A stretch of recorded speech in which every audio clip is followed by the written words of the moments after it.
farmhouse stood against the dying light, swallowed by misty moorland. It was the kind of place people forgot, where the wind whispered secrets and the trees seemed to listen. Inside, the floorboards groaned beneath time-worn boots, and candlelight flickered across old furniture like ghosts dancing on the walls. Maya stood at the window, wrapped in a thick wool sweater, her breath fogging the glass. Behind her, shadows moved like memories, shapes she dared not turn to face. Upstairs, her little sister Lily lay in bed, her skin flushed with fever. The candle beside her flickered violently as a cold wind swept through the open curtain. An empty guest room groaned softly. The curtains fluttered like pale ghosts in the night air. Downstairs, the old kitchen crackled with warmth. Yet even the fire couldn't chase off the sense of dread. Maya pulled on her boots and scarf with trembling hands, ready to face whatever called from the fog. The dog was already there, an enormous black shape sitting alert on the porch, staring into the swirling white beyond. In the kitchen, the elderly cook gave Maya one final warning, her voice low, her eyes shadowed with something unspoken. Then Maya stepped into the fog. The road was no longer a road, but a corridor of pine and smoke. The beam of her flashlight stretched weakly, swallowed by the dense mist. The forest crept in around her, the path dissolving with every step. Behind her, only silence. Before her, only the unknown. She passed the ruins of an old chapel, its broken steeple rising like a jagged tooth against the moonlight. A single light glowed from a distant cabin tucked deep in the woods. There, a kind elderly woman invited her in, handed her hot cider with trembling fingers. The cabin was warm, but not safe. In the corner, a pale teenage boy stood watching. He didn't blink. He didn't speak. Maya fled again into the forest. Her boots sank into the mud. She didn't see the footprints forming behind her, silent, precise. Then, through the fog, a figure appeared.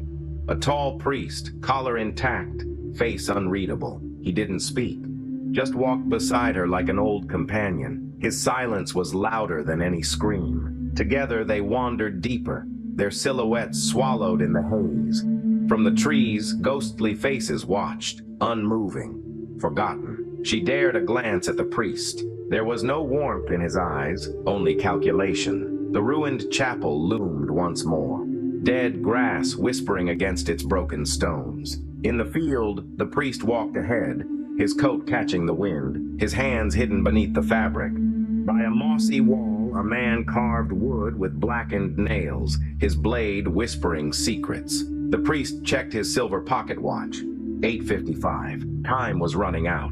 Then it happened. A violent swing, a flash of motion. The priest fell to the ground, lifeless, but something rose from him. A mist, a shape, drifting into the air like breath escaping time. Maya turned. He was gone. Nothing but fog. She ran. Trees closed around her like fingers. The farmhouse appeared in the distance, glowing faintly through the haze. She crashed through the door just as it slammed shut behind her. Emily stood at the stairs, candle in hand, her face pale with confusion. Together the sisters descended into the basement, lantern in hand. The cellar was cold, dirt-covered, packed with ancient jars and broken tools. Then they saw it. The floorboards had been torn open. Beneath them, something buried. A priest's collar, rotting, a coat eaten by time. And beside them, the glowing remains of a silver pocket watch. The tag on the collar read, Father Jacob Harlan. Emily gasped as Maya knelt beside the relics. From beneath the boards, something watched them. Upstairs, Lily slept peacefully now. Her fever had broken. A smile played on her lips.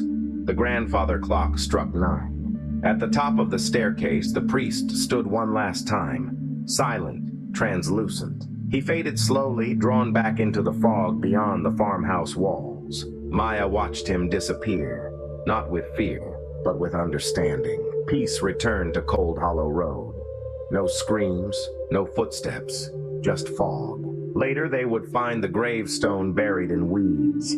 Jacob Harlan, 1842 to 1897. A page in the red journal Maya had found fluttered open. In shaky ink, it read, He always comes at 9. At the window, a bloody handprint appeared in the mist. The Bible pages scattered across the table in a rush of cold wind. The lantern flickered violently, shadows dancing like demons. On the wall, old newspaper clippings told a story. Priest missing. Cold, hollow tragedy. A burnt photograph showed a group of townsfolk, the priest among them, his face glowing faintly at the edges. In the rearview mirror of an abandoned truck, the ghost watched once more, and outside, beneath the moon, the black dog howled into the forest. Then the fog cleared, and a single title carved itself in blood across the screen: The Stranger on Cold Hall.